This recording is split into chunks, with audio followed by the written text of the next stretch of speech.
Nah, di sini ada konsekuensi ekonomi dari pelaporan keuangan. Nah, pengukuran pendapatan dan pelaporan keuangan yang juga melibatkan konsekuensi-konsekuensi ekonomi, termasuk diantaranya yang pertama itu ada informasi keuangan dapat memengaruhi distribusi kekayaan di kalangan para investor. Nah, yang kedua itu informasi keuangan dapat memengaruhi tingkat risiko yang diterima oleh suatu perusahaan. Nah, yang ketiga itu informasi keuangan dapat memengaruhi tingkat pembentukan modal dalam perekonomian dan menghasilkan relokasi kekayaan di antara konsumsi dan investasi dalam perekonomian. Dan yang terakhir itu informasi keuangan dapat memengaruhi bagaimana investasi dialokasikan antar perusahaan. Nah, oleh karena itu konsekuensi ekonomi dapat memengaruhi berbagai penggunaan informasi secara berbeda. Pemilihan metode pelaporan keuangan oleh FASB dan SEC melibatkan pertukaran atau trade-off. Nah, selanjutnya ada elemen-elemen laporan laba rugi dan penghasilan komprehensif lain. Nah, SFAC nomor 8 dari FASB ini yang menegaskan bahwa tujuan utama pelaporan keuangan adalah memberikan informasi yang berguna kepada para investor ekuitas, pemberi pinjaman, dan kreditur untuk pengambilan keputusan tentang alokasi sumber daya. Nah, laporan laba rugi dan penghasilan komprehensif lain itu dianggap paling penting dalam memberikan informasi prediktif dan memiliki karakteristik kualitatif yang penting. Nah, SFAC nomor 8 ini mendefinisikan elemen-elemen laporan keuangan yaitu pendapatan atau revenue, terus keuntungan atau gain, kemudian ada beban atau expense, dan yang terakhir ada kerugian atau loss. Nah, selanjutnya ada format laporan. Nah, yang pertama dari APB Opinion nomor 9 itu mensyaratkan para penyusun laporan keuangan untuk menentukan apakah pendapatan dan beban serta keuntungan dan kerugian telah diklasifikasikan secara tepat sebagai komponen-komponen normal yang berulang. Nah, pos-pos luar biasa atau penyesuaian periode sebelumnya berdasarkan kriteria yang telah ditetapkan. Nah, yang pertama ada dari laba dari operasi yang berkelanjutan. Nah, jumlah yang diungkapkan untuk memperoleh laba dari operasi yang berkelanjutan adalah pendapatan dan beban perusahaan yang normal dan berulang. Nah, angka laba yang dihasilkan mempresentasikan jumlah yang diperkirakan akan terulang di masa depan. Seringkali disebut sebagai pendapatan perusahaan yang berkelanjutan. Nah, selanjutnya ada komponen pendapatan yang tidak berulang. Pertama itu ada operasi yang dihentikan. Dalam APB Opinion nomor 30, APB menyimpulkan bahwa kriteria tambahan diperlukan untuk mengidentifikasi segmen bisnis yang dihentikan. Total keuntungan atau kerugian ditentukan dengan menjumlahkan setiap keuntungan atau kerugian dari perampasan aset-aset segmen, beserta keuntungan atau kerugian yang ditimbulkan oleh operasi segmen yang dihentikan selama periode pelepasan.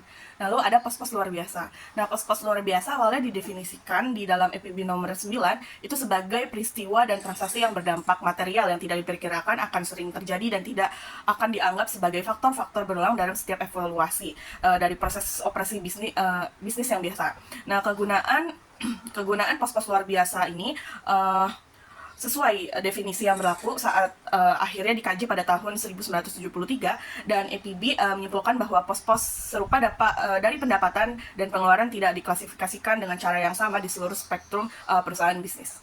Dan selanjutnya ada perubahan akuntansi. Ketika perubahan dalam praktik pelaporan terjadi, kompabilitas laporan keuangan antar periode mengalami penurunan nilai. Nah, standar pengungkapan akuntansi mengharuskan dampak dari perubahan ini untuk dilaporkan. Selanjutnya ada perubahan dalam prinsip akuntansi atau change in accounting principle. Nah, berdasarkan ketentuan awal dari APB nomor 20, ketika prinsip akuntansi diubah, maka hal tersebut akan diperlakukan baru-baru ini. Hal ini berarti perusahaan menyajikan laporan keuangan yang diterbitkan sebelumnya sesaat sebelum perubahan terjadi. Nah, dalam pengaruh perubahan sebelumnya yang bersifat kumulatif, sebagaimana yang ditunjukkan sebagai komponen dari laba neto untuk periode di mana perubahan tersebut terjadi. Nah, kemudian ada perubahan estimasi. Perubahan dalam estimasi ini ditangani secara prospektif. Mereka tidak memerlukan penyesuaian atas laporan keuangan yang diterbitkan sebelumnya. Perubahan-perubahan ini dicatat pada periode terjadinya perubahan atau jika lebih dari satu periode yang dipengaruhi, baik dalam periode terjadinya perubahan maupun di masa yang akan mendatang. Lalu ada perubahan dalam entitas pelaporan. Nah, perubahan dalam entitas pelaporan harus diungkapkan secara retroaktif dengan menyatakan kembali semua laporan yang disajikan seolah-olah unit pelaporan baru telah ada pada saat laporan tersebut pertama kali disusun. Nah, hal ini berarti laporan keuangan yang diterbitkan sebelumnya disusun kembali untuk mencerminkan hasil dari perubahan entitas pelaporan.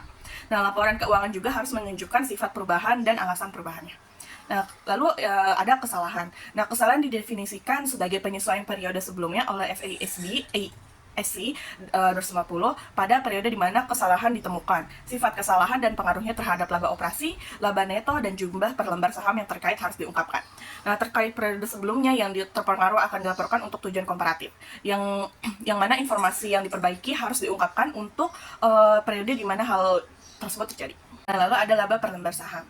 Nah, perhitungan dan pengungkapan laba per lembar saham atau earning per share memungkinkan para pengguna laporan keuangan mengevaluasi kinerja perusahaan melalui satu angka.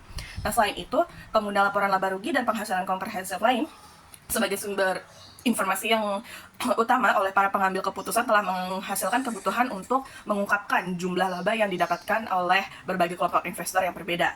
Nah, yang pertama itu ada IPS dasar, atau tujuan IPS dasar ini adalah untuk mengukur kinerja perusahaan dalam periode pelaporan dari perspektif pemegang saham biasa. Nah, di sini ada rumusnya. Rumus dari IPS dasar ini adalah laba neto dikurangi dividen preferen, lalu dibagi dengan jumlah rata-rata tertimbang atas jumlah saham yang beredar. Selanjutnya ada IPS yang terdilusi. Nah, tujuan dari IPS yang terdilusi ini adalah untuk mengukur kinerja performa perusahaan selama periode pelaporan dari perspektif pemegang saham biasa, seolah-olah pelaksanaan atau konversi sekuritas yang berpotensi terdilusi benar-benar telah terjadi. Nah, IPS yang terdilusi ini mengungkapkan segala hal yang bisa terjadi pada IPS jika dan ketika dilusi itu terjadi. Nah, selanjutnya ada opsi beli dan waran. Opsi beli dan waran ini memberi hak kepada pemegang untuk membeli bagian saham perusahaannya dengan harga opsi atau pelaksanaan atau kesepakatan yang telah ditentukan sebelumnya. Nah, dalam pelaksanaan opsi saham dan waran tertentu, pemegang menerima bagian saham biasa dalam bentuk uang tunai. Nah, pemegang akan menggunakan opsinya hanya ketika harga dari saham biasa ini melebihi harga opsi. Opsi jual tertulis. Opsi jual tertulis dan kontrak beli serah mengharuskan perusahaan membeli kembali sahamnya pada harga tetap sebelumnya. Ini bersifat dilutif jika harga pelaksanaan di atas harga pasar. Dampak dilusi dihitung dengan metode kebalikan dari saham treasury. Ini mengasumsikan perusahaan telah menerbitkan saham biasa dengan harga pasar rata-rata yang cukup untuk memenuhi kontrak. Sekuritas konversi. Sekuritas konversi adalah sekuritas yang bisa berubah menjadi jenis lain pada nilai tukar yang telah ditentukan. Untuk menilai dampaknya terhadap EPS, kita digunakan metode if converted. Yang pertama, saham preferen convertible tidak mempengaruhi laba neto dalam perhitungan EPS, dan jika dikonversi tidak ada klaim dividen preferen. Lalu yang kedua ada utang konversi menambah laba neto karena beban bunga dikurangi dengan manfaat pajaknya jika utang dikonversi. Yang ketiga, jumlah saham yang akan diterbitkan saat konversi ditambahkan ke penyebut dalam perhitungan EPS. Saham yang dapat diterbitkan secara kontingensi. Saham yang dapat diterbitkan secara kontingensi adalah saham tergantung pada kondisi tertentu seperti laba atau harga saham. Jika kondisi belum terpenuhi, FAS/BASC 260 mengharuskan inklusi dalam EPS terdilusi. Contohnya, Harsey punya struktur modal kompleks dan melaporkan EPS dasar dan terdilusi, sedangkan Tozero hanya melaporkan satu angka EPS karena struktur modalnya sederhana. Kegunaan dari laba per lembar saham.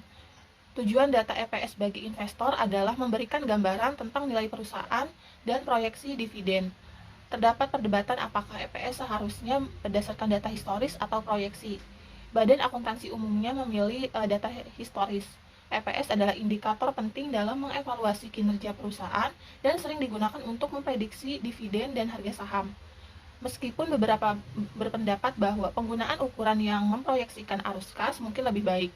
Beberapa akuntan berpendapat bahwa analisis kinerja perusahaan memerlukan informasi lebih komprehensif daripada EPS yang merupakan rasio tunggal. Laba komprehensif. Masalah pelaporan laba komprehensif berkaitan dengan perbedaan antara kinerja operasi saat ini dan konsep laba inklusif. FASB mengikuti konsep laba inklusif, tetapi ada pengecualian. Beberapa standar akuntansi mengharuskan komponen tertentu dikecualikan dari laporan laba rugi, seperti penyesuaian translasi mata uang asing, lindung nilai mata uang, dan lainnya. Tujuannya adalah melaporkan kinerja perusahaan secara keseluruhan. Pengungkapan laba komprehensif mengubah cara informasi ini disajikan, memengaruhi pengambilan keputusan investor, tetapi dampaknya bervariasi. Penyesuaian periode sebelumnya. Kesalahan dalam catatan akuntansi perusahaan bisa disebabkan oleh kesalahan aturan, prinsip, atau estimasi akuntansi termasuk kecurangan. Penyesuaian periode sebelumnya diperlukan untuk memperbaiki kesalahan, tetapi hanya komponen laba rugi tertentu yang harus dilaporkan sebagai penyesuaian periode sebelumnya.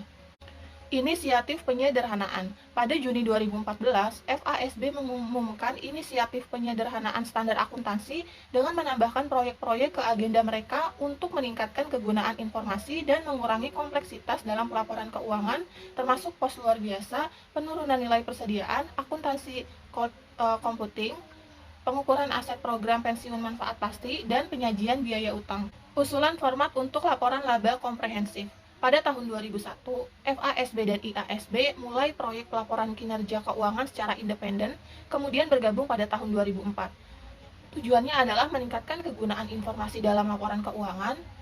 Proyek mencakup penyusunan ulang format laporan keuangan mungkin tanpa laba neto. Tujuannya adalah menghindari manipulasi laba neto yang dapat menyebabkan kecurangan. Meskipun belum jelas apakah ini akan mengurangi penipuan, perusahaan akan memberikan laporan yang lebih terinci. Namun, pada tahun 2010, proyek ini terhenti karena kurangnya kapasitas dewan dan tidak ada perkembangan lebih lanjut yang diharapkan. Nilai laba korporat. Laporan laba rugi dan penghasilan komprehensif lain adalah alat penting untuk mengevaluasi kinerja perusahaan, memprediksi arus kas masa depan, dan mengidentifikasi komponen pendapatan dan beban yang berkelanjutan atau sementara. Analisis keuangan dari laporan ini fokus pada sumber pendapatan, keberlanjutan pendapatan, rasio laba bruto, margin laba operasi, dan hubungan dengan harga saham perusahaan. International Accounting Standard Board melakukan berbagai tindakan terkait dengan laporan keuangan, termasuk menerbitkan IAS nomor 33 tentang laba per lembar saham, mengidentifikasi kinerja dan laba dalam kerangka untuk penyusunan dan penyajian laporan keuangan, membahas tujuan dan informasi dalam IAS nomor 1, membahas komponen laporan laba rugi dan penghasilan komprehensif dalam amandemen IAS nomor 8, amandemen IAS nomor 33, penyajian operasi yang dihentikan dalam IFRS nomor 5, dan menerbitkan amandemen terkait laba komprehensif dalam IAS nomor 1. Kerangka untuk penyusunan dan penyajian laporan keuangan. IASB menyatakan bahwa keuntungan digunakan sebagai ukuran kinerja atau dasar untuk tindakan lain seperti ROI atau EPS. Pengukuran laba melibatkan penghasilan, beban, dan tergantung pada konsep modal dan pengelolaan modal yang ditentukan oleh IASB. IAS nomor 1. IAS nomor 1, penyajian laporan keuangan, pertama kali diterbitkan pada tahun 2003 dan diubah pada tahun 2007. Tujuannya adalah menyediakan dasar penyajian laporan keuangan yang konsisten termasuk struktur pelaporannya dan kontennya. Lalu IAS nomor 8. IAS nomor 8 bertujuan untuk menentukan klasifikasi, pengungkapan, dan perlakuan akuntansi dalam laporan laba rugi dan penghasilan komprehensif lain secara konsisten. Kebijakan akuntansi dipilih dan diterapkan konsisten, bisa diubah jika standar baru atau laporan keuangan lebih relevan. IAS nomor 33. IAS nomor 33, laba per lembar saham menggantikan SIC 24 dan sejalan dengan FASB ASC 260. Tujuannya adalah meningkatkan perbandingan kinerja entitas dalam periode pelaporan yang sama. IAS nomor 33 memerlukan pengungkapan EPS dasar dan terdilusi dengan saham yang bersifat dilutif hanya jika konversinya menurunkan EPS dari operasi berkelanjutan. Lalu selanjutnya IFRS nomor 5.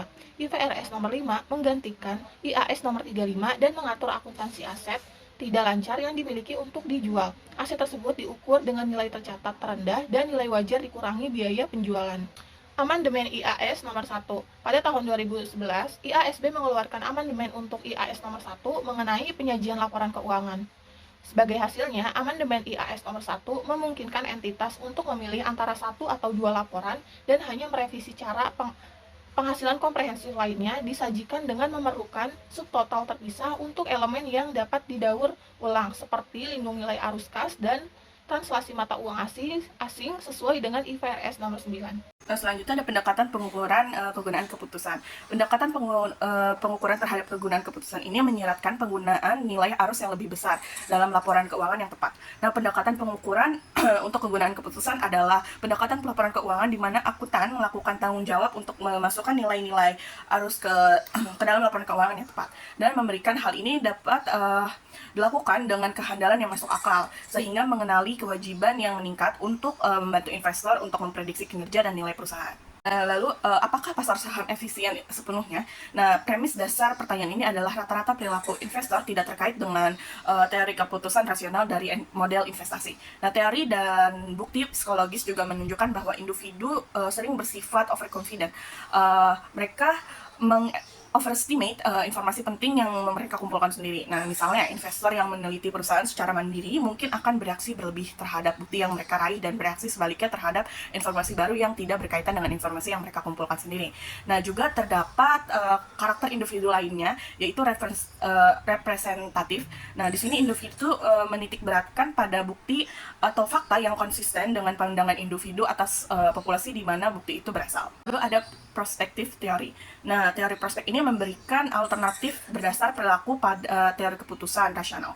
Nah, berdasar teori ini, investor yang mempertimbangkan investasi berisiko akan secara terpisah mengevaluasi keuntungan dan kerugian prospektif.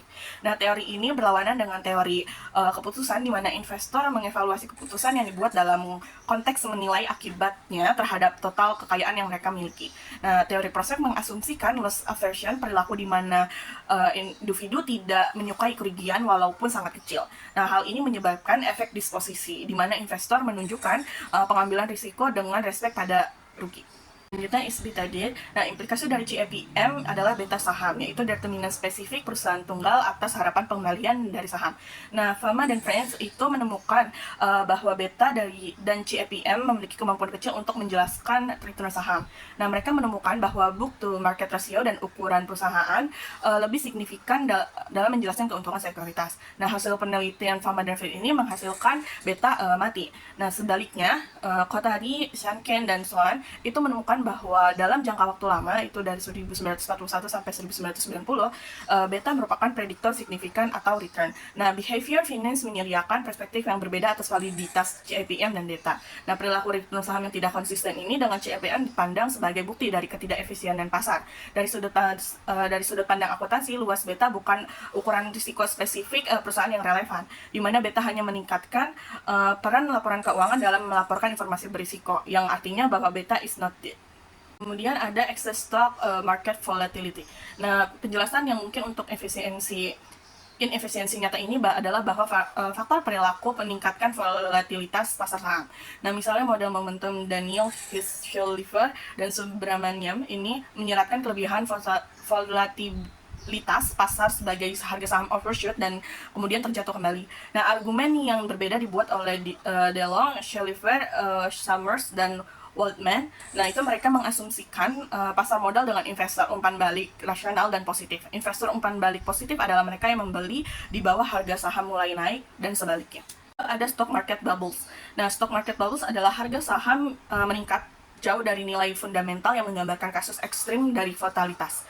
Nah, Shiller itu menyelidiki perilaku gelembung dengan referensi spesifik pada lonjakan harga saham perusahaan teknologi di Amerika Serikat pada tahun-tahun menjelang tahun 2000. Nah, gelembung menurut Shiller ini berasal dari kombinasi pengajaran diri dan momentum. Nah, bioskop positif dan perilaku kawanan diperkuat oleh prediksi media optimis pasar ahli. Ada diskusi efisiensi pasar saham versus behavioral finance. Nah, secara kolektif, teori behavioral finance dan bukti yang telah didiskusikan sebelumnya meningkatkan pertanyaan mengenai seberapa jauh efisiensi pasar sekuritas dan perilaku rasional investor. Nah, Fama mengevaluasi bukti ini dan menyimpulkan bahwa hal ini tidak menjelaskan gambaran besarnya. Walaupun terdapat bukti inkonsisten dengan efisiensi, tidak terdapat teori alternatif yang memprediksi dan mengintegrasikan bukti anomali. Lalu, Hirschfelder dan Toh itu membuat model di mana sebagian investor adalah rasional sepenuhnya, sedangkan sebagian sisanya memiliki limited attention yang mempengaruhi kemampuan mereka untuk mengelola informasi publik yang tersedia. Nah, limited attention mempengaruhi interpretasi investor atas informasi, sehingga pasar akan underreact terhadap informasi tambahan atas informasi. Nah, kemudian ada anomali pasar sekuritas efisien. Nah, ini terdapat dua anomali. Yang pertama itu ada post announcement drive atau PAD. Nah, ini pertama kali laba perusahaan diketahui. Isi informasi harus segera diterjemahkan investor dan terkait dengan harga saham efisien. Nah, bagaimanapun sudah diketahui yang terjadi adalah tidak demikian. Untuk perusahaan yang melaporkan GN dan laba per quarter return sekuritas abnormal cenderung menyimpang naik pada beberapa waktu berikutnya dari pengumuman laba. Nah, dengan cara yang sama, perusahaan yang melaporkan GN memiliki return abnormal menyimpang mundur dengan periode yang sama. Nah, yang kedua itu ada market response to accruals. Nah, Sloan mengatakan bahwa accrual menjadi subjek kesalahan estimasi dan mungkin manajer akan bias daripada dengan cash flow, dan berargumen bahwa reliabilitas yang lebih rendah ini seharusnya mengurangi asosiasi antara accrual saat ini dan laba bersih periode selanjutnya. Nah, accrual kurang reliable jika dibandingkan dengan cash flow. Komponen earnings pada cash flow lebih persisten daripada komponen accrual. Nah, lalu ada keterbatasan arbitrase. Nah, terdapat alasan dari anomali yang persisten, yaitu limit to arbitrage. Nah, hal itu adalah biaya yang terjadi oleh investor yang membatasi kemampuan mereka untuk secara penuh mengeksploitasi anomali, dan demikian arbitrase itu hilang. Nah, perlu dicatat bahwa persisten dari anomali karena limit arbitrase adalah konsisten dengan rata-rata rasionalitas investor. Nah, terlepas dari apakah persisten itu dikarenakan perilaku bias atau limit arbitrase, pasar sekuritas tidak sepenuhnya efisien. Lalu ada pertahanan dari rasionalitas rata-rata investor. Nah, ini ada menggugurkan ekspektasi rasional. Braff dan Hinton ini mengasumsikan bahwa investor segera mencari perubahan yang mendasari parameter perusahaan. Nah, diasumsikan terdapat perusahaan yang melaporkan adanya peningkatan substansial dari penghasilannya. Untuk mengurangi risiko estimasi, investor akan membutuhkan informasi tambahan. Nah, jika ekspektasi earning power benar-benar naik, nah informasi baru akan diobservasi, kemudian investor akan mengubah estimasi earning power yang diekspektasikan dan membeli saham tambahan. Lalu sehingga harga saham akan naik, namun hal tersebut memakan waktu seperti konsep perilaku atau konservatif. Nah, lalu untuk menggugurkan pengetahuan umum. Pada kasus CFPN, setiap investor diasumsikan mengetahui beta saham dan seluruh investor mengetahui kalau semua orang mengetahui beta. Nah, ketika investor membuat keputusan dengan dasar kepercayaan mereka atas kepercayaan orang lain daripada kepercayaan mereka tentang state of nature yang relevan. Nah, kepercayaan ini disebut higher order belief. Nah, hal ini dikarenakan kepercayaan investor rasional dapat menghasilkan perilaku harga saham seperti pada behavior finance yang diprediksikan. Kemudian ada summary real securities market inefficiency. Nah, konsekuensi yang paling tampak adalah pelaku atau trader cukup noise. Nah, tetapi ekspektasinya nol. Karena itu, bahkan dalam konteks ekspektasi, harga saham tergantung pada nilai yang mendasar dari saham tersebut. Nah, laporan keuangan yang diperbaiki semakin membantu memprediksi nilai fundamental perusahaan dan mempercepat proses arbitrasi. Nah, kemudian dengan mengurangi biaya analisis rasional pelaporan yang lebih baik akan mengurangi bias dari perilaku investor. Akibatnya, inefisiensi pasar sekuritas mendukung perspektif pengukuran. Kesimpulan tentang efisiensi pasar efek dan rasionalitas investor. Pasar sekuritas dapat bervariasi dalam efisiensinya. Harga sekuritas mungkin tidak selalu efisien, terutama selama periode harga likuiditas, tetapi pada umumnya cukup mendekati efisiensi penuh. Argumen terkait rasionalitas investor mengacu pada apakah perilaku rata-rata atau individu yang lebih berpengaruh dalam menentukan harga sekuritas.